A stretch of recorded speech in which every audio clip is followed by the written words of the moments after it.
रोहन नाम का एक बच्चा था जो किताबें पढ़ने का बहुत शौकीन था। उसके पास तरह तरह की किताबें थी, लेकिन एक दिन उसे अपनी दादी की पुरानी अलमारी से एक पुरानी धूल भरी किताब मिली। किताब के ऊपर लिखा था जादुई दुनिया की कहानियाँ। रोहन ने उत्सुकता से किताब खोली और उसमें से एक चमकीला प्रकाश निकला।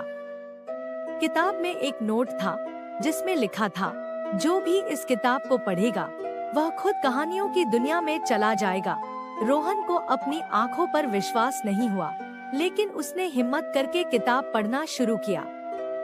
अचानक वह खुद को एक अद्भुत दुनिया में पाया, जहां पेड़ बातें करते थे, नदी के किनारे सुनहरी मछलियां तैर रही थी और आसमान में इंद्रधनुष के रंग फैल रहे थे।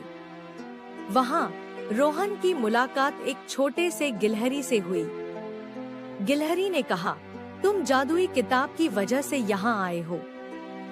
अगर तुम मेरी मदद करोगे तो मैं तुम्हें वापस घर पहुँचा दूंगा। रोहन ने सहर्ष गिलहरी की मदद करने का वादा किया। गिलहरी का घर एक बड़े पेड़ के अंदर था, लेकिन वहाँ एक शरारती बंदर ने कब्जा कर लिया था। रोहन ने अपनी बुद्धिमानी से उस बंदर को वहाँ से हटाया और गिलहरी का घर उसे वापस दिलाया। गिलहरी ने खुशी से कहा, धन्यवाद रोहन, अब मैं तुम्हें वापस घर पहुँचा देती हूँ। रोहन को किताब के पास फिर से ले जाया गया। उसने आखिरी बार उस जादुई दुनिया को देखा और फिर अचानक वह अपने कमरे में वापस आ गया। किताब अभी भी उसके हाथों में थी, लेकिन अब उसमें से कोई चमक नहीं निकल रही थी।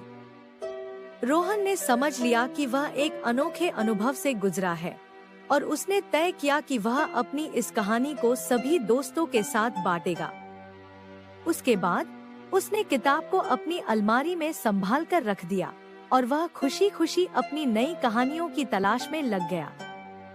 इस कहानी से हमें सीखने को मिलता है कि साहस और बुद्धिमानी से हम किसी भी चुनौती का सामना कर सकते हैं।